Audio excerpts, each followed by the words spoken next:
오늘은 종려주일입니다.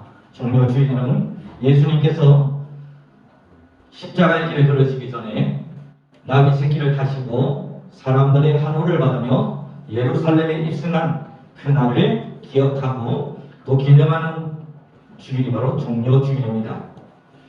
그런데 예루살렘에 입성하시는 예수님의 이 길은 나중에 십자가 골고다의 길로 바뀌어집니다. 자, 들어올 때는 종려나무 가지를 흔들면서 승리의 계가를 부르며 들어갔는데, 나올 때는 십자가의 길로, 골고다의 길을 십자가를 지고 올라가시는 죽음의 길을 걸어갔다고 하는 것입니다. 자, 오늘 여기서 우리는 중요한 우리가 대비를 보게 됩니다. 입성하실 때는 종려나무의 승리의 길이요, 나올 때는 십자가의 길이요, 골고다의 길이었다고 하는 거예요. 자, 여기서 이 길을 걸어가실 때에 예수님께서 어린 나귀 새끼를 타고 가셨다고 하는, 오늘 이 말씀을 주 포인트로 삼아서 어린 나귀를 타고 가시는 예수님이라는 제목으로 말씀 나눌 때에 큰 은혜 받으시는 우리 여러분들 되시기를 주님으로 부탁을 드립니다. 자, 그러면 예수님께서는 이 어린 나귀를 타고 예루살렘에 입성하셨는데, 이 어린 나귀를 통하여서 예수님의 삶과 예수님의 메시아 코드, 메시지를 우리가 알 수가 있습니다. 첫 번째 어떤 메시지입니까? 예수님께서 어린 나귀 새끼를 가신 것은 성경의 말씀을 이루시기 위하여서 어린 나귀 새끼를 타신 것입니다. 이 당시 시대적 배경은 예수님께서 죽은 나사로를 살리신 바로 저 직후예요. 얼마나 여러분 예루살렘이 떠들썩했겠습니까? 갈릴리 나사렛에서 온 예수라는 선지자가 있는데 그가 죽은 사람을 살려냈다고 하는 놀라운 소문이 온 유대 땅을 뒤흔들 바로 그런 때였어요. 군중들의 기대, 백성들의 심리가 아주 최고조이기는 그런 시기입니다. 자, 이쯤 되면 여러분, 우리는 바로 이때에 정말 나귀가 아닌 수많은 사람들을 대동하면서 백만하는 좋은 말을 타고 입성하고 싶은 그런 유혹에 누구나 시달릴 수 있을 거예요. 아마도 이쯤 되면 이때가 정말 가장 최상의 시기라는 것을 누구나 그렇게 생각하고 있기 때문에 제자들도 마음에 들 때가 있었어요. 아, 이제 예루살렘에 입성하기만 하면 이제 우리 세상이 되는구나 라고 하는 그런 마음이 있었을 때예요. 그런데 오늘 예수님께서는 바로 이러한 때에 그런 사람의 생각이나 판단을 따르지 아니하시고 아주 어린 나귀 새끼를 끌어오라고 하셔서 그 나귀 새끼를 타셨어요. 자, 이렇게 한 이유는 뭡니까? 바로 말씀을 이루시기 위함인데요. 스가랴 9장 9절 말씀해 보면 내 왕이 네게 임하나니 그를 겸손하여 나귀 곧 멍에매는 짐승의 새끼를 탔도다 라고 하는 이 말씀을 이루시기 위해서라고 하는 겁니다. 자, 여러분, 우리 말씀을 이루시기 위해서라고 하는 이 제목에서 우리가 느낄 수 있는 게 뭐냐면 예수님의 길은 내 생각이나 내 판단이나 내 어떤 행동, 내 노력이 아니라 하나님의 말씀을 전적으로 이루기 위한 순종의 길이었다는 것을 우리가 말씀하고 있습니다. 때때로 목회를 하다 보면 교인들의 기대에 부응하고자 하는 그런 마음을 느낄 때가 많습니다. 우리나라의 정치 지도자도 그렇겠죠. 요즘은 여론, 민심 이런 것들이 정치 항배를 좌우하기 때문에 민심과 여론을 얻기 위해서 정치 지도자들은 엄청난 그런 노력을 기울여 하지 않습니다. 그런데 이 예수님은요, 군중의 기도, 그 이스라엘 백성들이 이제 정말 다윗의 왕으로서 찬란하게 승리의 길로 들어오기를 원하는 그 군중의 기대보다도 하나님의 말씀을 이루기 위해서 말씀대로 순종하는 모습을 우리에게 보여주고 있다고 하는 것이죠. 그래서 우리 스가랴에서 보면 그는 겸손하여 이렇게 말합니다. 겸손이 뭡니까? 겸손이라는 것은 왜 겸손하다고 말씀하시냐면 겸손해야 순종할 수 있는 거거든요. 겸손해야 말씀에 순종할 수가 있어요. 예수님은 다른 사람의 기대, 다른 사람의 어떤 요구, 이런 군중의 어떤 요구에 휘둘리지 않으시고 오로지 말씀에 순종하시는 그 모습을 통하여서 우리에게 겸손을 보여주시다는 거예요. 우리는 겸손이라는 이 말을 굉장히 우리가 윤리적인 말로 듣잖아요. 근데 우리는 오늘 본문에 나오는 겸손이라는 이 말은 하나님에 대한 신앙의 표현이니까 사람들 앞에서 겸손한 얘기 아니에요. 하나님 앞에서 나를 낮추는 것, 내 생각과 내 판단과 내 어떤 의지는 이러할지라도 말씀이 우리에게 이렇게 말씀하시면 그 말씀에 순종하는 행위, 이게 여러분 겸손이에요. 겸손. 사람들한테서 박수를 받으려고 겸손한 척하는 게 아닙니다. 쇼맨십이 아니에요.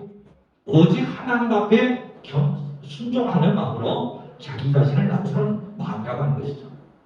그래서 예수님께서는요, 그의 모든 삶을 보게 되면, 성경을 보게 되면 예수님이 정말 조그만 이 사람들의 기대와 군중의 심리에 좀 영향이 들어가면 굉장히 아주 폭발적으로 성공했을 거라는 생각이 많이 들어요. 예를 들어서 바리새인들이나 이 사두개인들에게 조금만 이렇게 맞춰주고 그들의 마음을 얻으더라면 십자가에 못 박혀 죽으실 필요가 전혀 없었어요. 근데 예수님은 그렇게 하지 않으셨어요. 왜일까요? 말씀대로 살아가려고 하시거든요. 말씀을 이루시려고 하기 때문인 것입니다. 목회를 하면서도 그런 많은 역을 봤습니다. 군중의 심리, 어떤 세상이 보는 시각, 그런 데에 우리가 맞추려고 하다 보면 분명히 그렇게 맞추면 세상의 인기와 성공을 거둘 수가 있어요. 그런 세상의 법칙이거든요. 그런데 예수님의 삶을 보게 되면 우리 예수님의 삶은 어떤 그런 세상적인 인기나 또는 자신의 어떤 생각에 영합한 삶이 아니라 오직 말씀을 이루는 삶으로 살아간다고 하는 것을 볼 수 있어요. 대부분의 우리 신앙인들이 갈등하고 고민하는 부분이 바로 이 부분이죠. 세상에서는 세상의 법칙이 있고 신앙에는 신앙의 법칙이 있잖아요. 그러다 보니까 우리는 그 가운데서 갈등하는 거죠. 그래서 우리가 흔히 연합하는 데 보게 되면 교회에 와서는 신앙의 법칙을 따르는데 세상에 나가면 또 세상의 법칙을 따라서 살아가는 그런 모습을 풍자해 놓은 그런 연합도 제가 본 적이 있습니다. 그래서 우리 예수님께서는 어린 나귀를 타고 가신 것은 철저하게 자신을 낮추셔서 하나님의 말씀에 순종하는 그런 삶을 살기 위해서 어린 나귀, 누가 보더라도 초라하고 누가 보더라도 폼나지 않는 그런 정말 보잘것없는 어린 나귀 새끼를 타고 예루살렘 성전에 입성하는 모습을 볼 수가 있습니다. 사랑 여러분들이요, 우리 모든 삶에도 이런 삶의 일관성을 가져야 됩니다.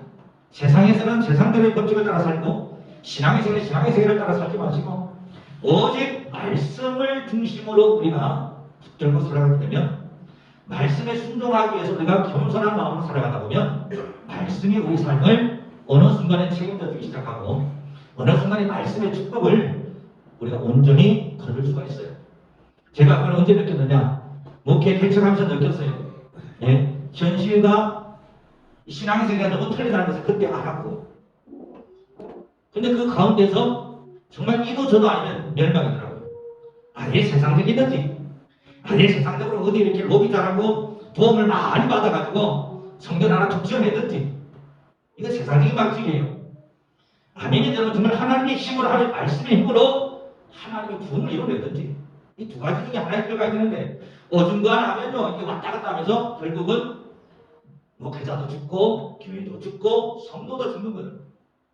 근데 이런 교회는 어떤 것입니까? 교회는 신앙을 훈련하는 것이거든요. 세상 성공을 배우려면 다른 데 가셔야 돼요. 세상에서 정말 내가 어떤 겉모습으로 잘되고 영합하는 법을 배운다면 그런 건 리더십 코스를 밟으셔야 돼요. 오늘날 우리가 목회 현장이 이런 중요한 이런 도전을 받고 있어요. 리더십이 목회를 오히려 더 이끌어가는, 사람들의 군중의 심리를 어떻게 하면 잘 맞춰주냐가 목회의 성공을 가질 수 있는, 이제 그런 우리가 도전을 목회자가 많이 받는다는 거예요. 그래서 이런 영적 도전에 대해서 우리는 다 맞습니다. 말씀대로 하시옵소서. 이 삶을 우리가 일간의 삶을 살아갈 때 어느 순간에 하나님께서 내 삶을 책임져 주시기 시작하시고 어느 순간에 하나님이 축복해 주시는 거예요. 근데 대부분의 사람들이 중간에 있어요. 요한계시록에 말씀하시죠. 너희가 차든지 덥든지 해라 그러잖아요. 그러니까 아예 세상적으로 되든지 아니면 정말 신앙적으로 되든지 해야 되는데 어중간하니까 내가 토하여 내리라. 그렇게 해서 내가 토해버린다는 말씀하시죠. 사랑하는 여러분, 그러나 우리는 예수 믿는 그리스도인입니다. 하나님의 말씀을 믿고 구원받은 사람들이기 때문에 오로지 말씀대로 말씀을 입으시는, 그래서 말씀의 축복을 받으시는 그런 삶을 살아가시는 저와 여러분이 되시기를 주님의 이름으로 축복을 드립니다. 두 번째입니다. 오늘 예수님께서는요, 나귀를 타셨는데 어떤 나귀를 타셨냐면 아주 어린 나귀, 한 번도 짐을 져보지 않는 그런 어린 나귀 새끼를 타셨다고 이렇게 말씀하고 있어요. 자, 이 나귀는 어떤 동물이죠? 사람이 타고 다니는 운송수단이 아닌, 나귀는 짐을 싣고 다니는 그런 운송수단 동물이죠. 그래서 예수님이 정말 타시려고 하면 말을 타셨어야 돼요. 아니면 마차를 타시든지, 아니면 인력거를 타시든지. 근데 예수님께서는 뭐냐면 짐을 지고 다니는 나귀를 타셨고, 또 그 중에서도 어린 나귀 새끼, 한 번도 사람을 타고 보지 않은, 한 번도 짐을 져보지 않는 그런 이제 나귀 새끼를 타셨다고 하는 거예요. 여기 도대체 어떤 의미가 있는 것일까요?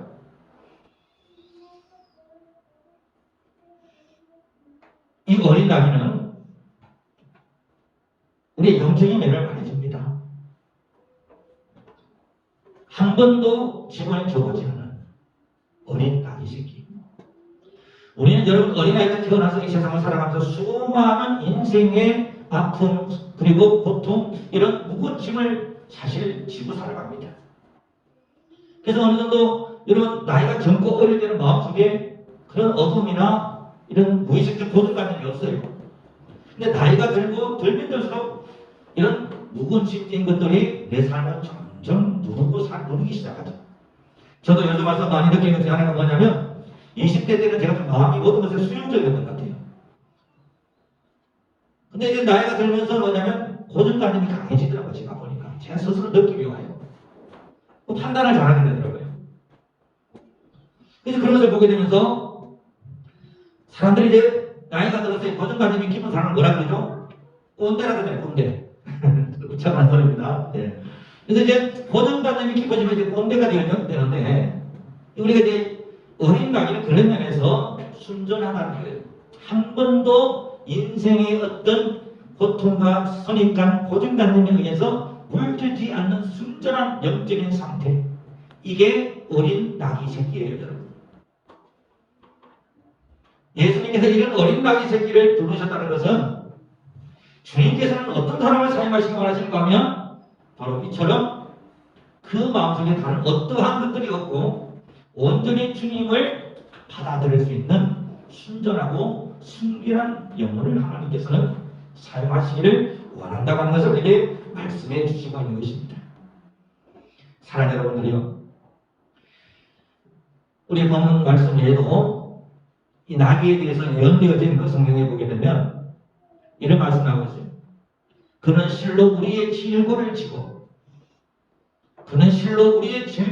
가셨거늘, 이렇게 말씀하고 계세요. 예수님께서 오신 것은 뭐냐면 이 세상의 모든 무거운 짐, 아픔, 그리고 상처, 이런 것들에 억눌려 살아가는 인생들의 그 무거운 짐을 대신 지시기 위하여서, 그리고 우리를 어떤 존재로 순결한 어린 나귀로 우리를 만들어 주신 거예요. 사람이 아무리 이성적이고 아무리 많이 배웠다 해도 사람의 마음속에는 다 그 무의식의 세계에서 공격받는 우리가 많더라고요. 목회자지만 스스로 자기 자신이 저 자신에 대해서 실망할 때도 있고, 스스로가 부족하다고 느낄 때도 많고, 그때 왜 그랬을까 후회할 때도 많습니다. 왜 그럴까요? 우리는 완전하지 못하기 때문이죠. 그리고 우리가 어떤 삶에 대해서는 자꾸 우리 의식 속에 내가 원하는 것은 아니지만 내가 살아가는 것도 환경, 어떤 그런 사람과의 만남 때문에 상처받는 그런 아픔들이 내 삶을 이끌어갈 때가 많아요. 참 이거는 우리가 어쩔 수 없더라고요. 이게 뭐 대통령이라는 게 없느냐, 박사라고 없느냐, 목회자 감독이라고 게 없느냐, 다 있습니다, 여러분. 그래서 이러한 것들에도 우리는 낙이, 그 옆에 어미 낙이도 있었지만 어미나귀는 짐을 얼마나 많이 잡았겠어요. 이 어미나귀를 데리고 오지 하지 않으시고 한 번도 짐을 지지 않는 어린 나귀 새끼를 예수님께서 데려오라고 하신 거예요. 그러면 짐은 어떡합니까? 주님이 대신 지시고 우리 주 예수님 그 모든 인생의 모든 짐을 내가 다 감당하고 십자가에서 그것을 해결하실 것이기 때문에 하나님께서 이를 영적으로 순결한 어린 나귀로 그래서 오직 이 세상에 대해서 나쁜 거 알지 아니하고 오직 순전한 마음으로 순결한 마음으로 주님만을 채우는 그런 어린 나귀로 우리를 부르시고 계신 것을 깨달으시기를 주님으로 부탁을 드립니다. 그렇습니다. 이번 사순절 기간 동안에 여러분 주님께 부름받고 주님께 쓰임받는 그런 순결하고 온전한 영적인 어린 나귀 새끼가 되시기를 주님의 이름으로 축복을 드립니다. 그래서 정말로 여러분 얼마나 좋아요. 그러면 내 인생의 모든 고통과 내 인생의 그 모든 짐을 어떡합니까? 예수님께서 말씀하셨어요. 수고하고 무거운 짐진 자들아 다 내게로 오라. 내가 너희를 쉬게 하리라. 그 모든 것들은 주님이 대신 담당해 주십니다. 그래서 예수님께서 이 어린 나귀 새끼를 타고 데려오라고 말씀하고 있는 것이요. 사랑하는 여러분, 주님께 사랑받고 주님께 소임받고 주님께 정말 이쁨받는 영적으로 순결한 어린 나귀 새끼가 되시기를 이 사순절 기간에 주님으로 다시 한번 부탁을 드립니다. 이 세 번째입니다, 여러분. 자, 이렇게 이제 어린 나귀 새끼를 가지고 갔을 때 이 바리새인들의 반응이 어떠냐 하는 걸 볼 필요가 있어요.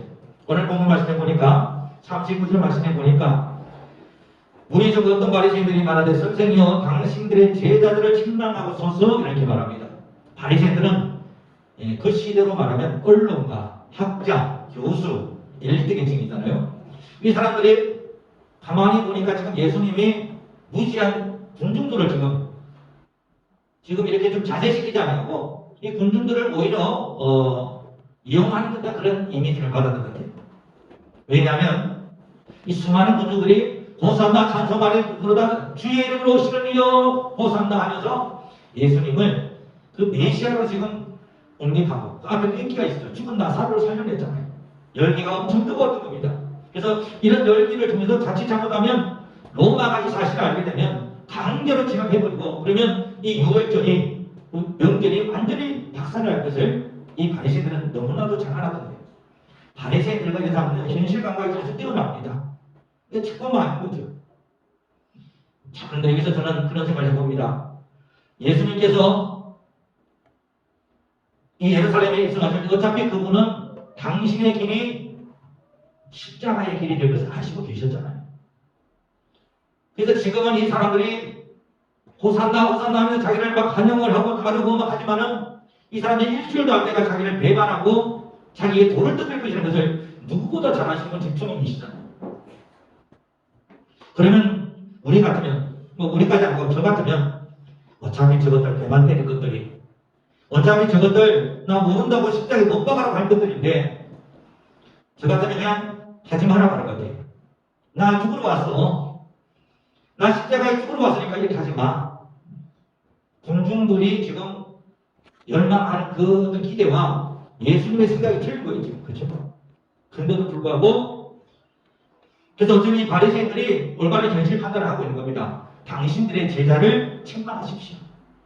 이렇게 하지 말라고 좀 달려주십시오. 좀 이렇게 말씀하고 있는 걸 볼 수 있어요. 그런데 예수님의 대답은 뭡니까? 주님의 대답은 내가 너에게 말하노니 만일 이 사람들이 침묵하면 돌들이 소리 지르리라 이렇게 대답하셨어요. 자, 저는 여기서 주님의 마음을 한번 생각해 봅니다. 예수님의 마음. 아까도 제가 조금 말씀드렸습니다만 저 같으면 좀 마음속에 개심할 것 같아요. 지금은 니네들 욕심 때문에 나를 환영하고 나를 이렇게 반기지만 그러나 너희네들이 원하는 그 메시아의 모습이 내가 아닌 것을 내가 알 때 너희는 나를 배반할 것이다. 그래서 너무나도 잘 알고 계시거든요.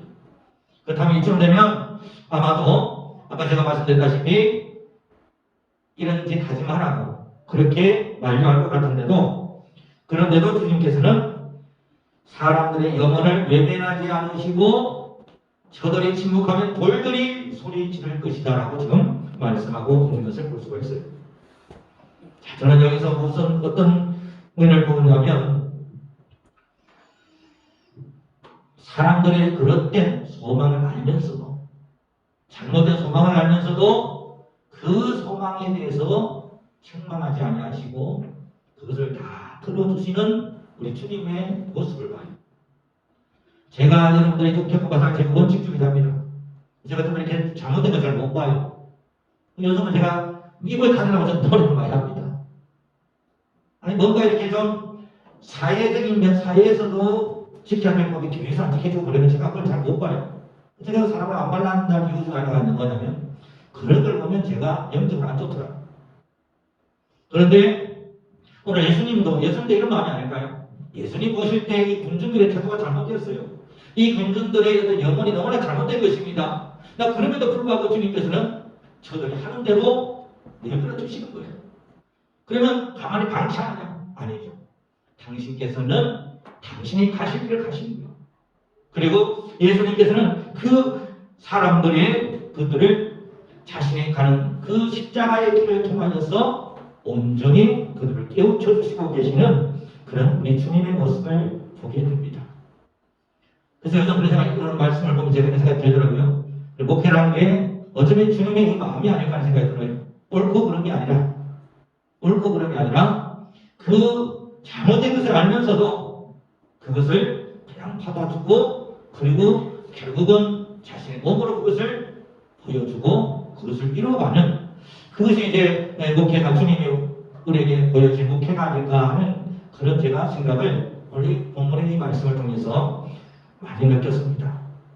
자, 그러시면서 우리가 주님의 두 번째 모습을 보게 되는데요. 자, 주님께서 우리가 성경을 우리가 잘 읽지 않은 부분인데, 자, 41절 보실까요? 가까이 오사 성을 보시고 우시며 이르시되 너도 오늘 평화에 관한 일을 알았더라면 좋을 뻔하였거니와 지금 내 눈에 숨겨졌도다. 주님께서 이렇게 예루살렘에 들어오셔서 지금 엄청난 한때와 엄청난 영접을 받았잖아요. 다른 사람 같으면 지금 막 의기양양해가 난리가 날 텐데, 우리 주님 들어오시자마자 예루살렘 성전을 바라보면서 우셨어요. 우셨다는 거예요, 지금. 우시면서 어떤 말씀합니까? 너도 오늘 평화에 관한 일을 알았다면 좋을 뻔하였거니와 지금 네 눈에 숨겨졌다. 날이 멸지간 네 원수들이 토도를 쌓고 너를 둘러 사명으로 가두고, 그리고 마지막에 돌 하나도 남지 않게 되리라. 이렇게 말씀하셨어요. 예수님께서는 무너져야 할 예루살렘 성을 보시고 우셨습니다. 이것은 바로 성전된 자신의 육체를 말씀하신 것이었습니다. 예수님께서는 우리의 어떤 영적인 구원의 문제는 결국은 육의 모든 것이 무너져야 할 예루살렘 성의 육적인 모습을 말했습니다. 성전의 모습을 하고 있지만 이미 세속해야 되고 이미 철저하게 인간화된 그런 예루살렘 성전은 무너져야 할 대상이었거든요. 예수님 보실 때. 그냥 마음이 아프죠. 하나님의 성전이고, 그리고 이것을 믿는 수많은 사람들의 아픔을 생각할 때에 예수님께서는 그 무너져야 할 예루살렘 성공을 보시고 우시는 중이십니다. 그러면서 참 평화에 대해서 말씀하십니다. 참 평화는 뭐냐면 바로 우리가 육적인 모든 것을 허물고 영적인 면으로 우리가 나아가게 될 때 진정한 평화가 우리 가운데 이루어진다고 하는 것입니다. 사람들은 눈에 보이는 것들만 우리가 바라봅니다. 사람들은 내 눈에 보이고 내가 인정할 수 있는 것들만 인정하죠. 그래서 군중들은 육적인 욕구를 예수님을 향하여서 그것을 토설하였지만 우리 주님께서는 그걸 묵묵히 다 받아주시고, 그리고는 참 성전이신 주님의 몸의 부서져 내리심으로 우리에게 참된 평화에 대해서 말씀해 주시고 있는 것입니다. 사랑하는 여러분들이요, 오늘 우리는 어떤 예수님을 만납니까?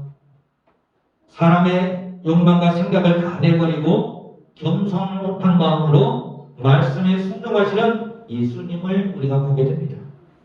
인간의 모든 고통과 아픔의 질도를 대신 짊어지시고 십자가의 길을 묵묵히 걸어가시는 예수님의 모습을 우리가 보게 됩니다. 그래서 우리에게는 너의 모든 짐은 내가 대신 질 터이니 너는 순전한 어린 나이가 되기라 라고 우리를 부르시는 주님의 모습을 보게 되는 것입니다. 그뿐만 아니라 군중들과 제자들의 그릇된 욕망을 알면서도 슬퍼하시며 참된 평화, 참된 행복에 대해서 우리에게 말씀하시는 예수님의 모습을 보게 되는 거예요.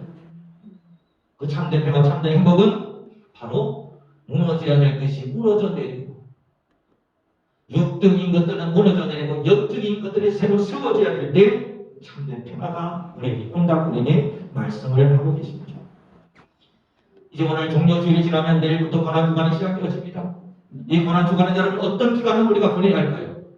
오늘 예수님께서 이 종료주일 오늘 이 나귀를 타고 가시면서 우리에게 말씀해 주셨습니다. 내 생각, 내 욕망과 나의 그 모든 것을 내버리고 오직 말씀에 순종하는 사순절이 되라고 저와 여러분들에게 말씀하고 계십니다. 그리고 모든 인간의 모든 고통과 품의 질고는 예수님께서 다 짊어지고 가시니 너는 순전한 어린 나귀 새끼가 되어라고 우리를 부르시는 주님의 말씀을 우리가 배우게 됩니다. 또 우리에게 어떤 예수님입니까? 무너져야 될 것은 무너져버리고 이제는 참된 평화, 참된 우리의 갈등이 없는 그런 영적인 세계를 세워나가라고 우리에게 말씀하고 있습니다. 이번 사순절 기간 동안에 여러분, 우리가 정말 이 십자가의 길을 걸어가시는 예수님의 행적을 우리가 함께 걸어가시고 함께 우리가 따라가시면서 버려야 할 것은 버리고 내려놓아야 할 것은 내려놓으면서 주님의 말씀에 온전히 순전함으로 순전한 어린 나귀 새끼가 되어서 예수님을 태우시고 가시는 그런 사순절 기간. 그래서 부활의 날에 육은 죽고 영적으로 온전히 부활하는 그런 기쁜 부활의 날 받으시는 저와 여러분들 되시기를 주님의 이름으로 축복을 드립니다. 기도드리겠습니다. 참으로 고맙고 감사하신 아버지.